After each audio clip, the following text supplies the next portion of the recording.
Վարշապետը այսօրվա անում է ամեն ինչ, որ մեր երկրի գլխին մի նոր փորձանք բերի, ԵԱՏՄ-ի հետ կապված։ Իրեն ասում են, որ անհամատեղելի է, մեկը ասում են, չէ,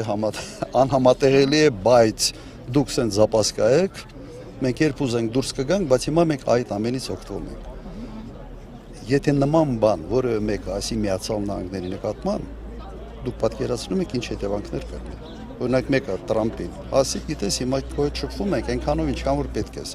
Վաղը որ որոշենք, որ դու մեզ պետք չես, մենք քեզ կոպիտ ասած գցելու ենք։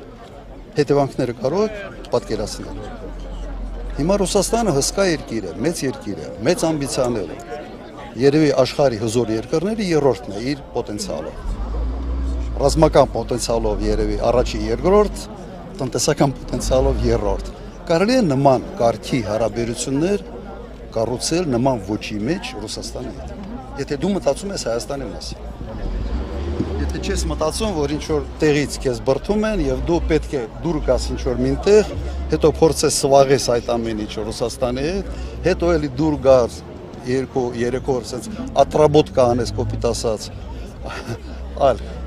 խնդիրներ չի կարող։ Վերջը այդ գինը տալու է մեր ժողովուրդը։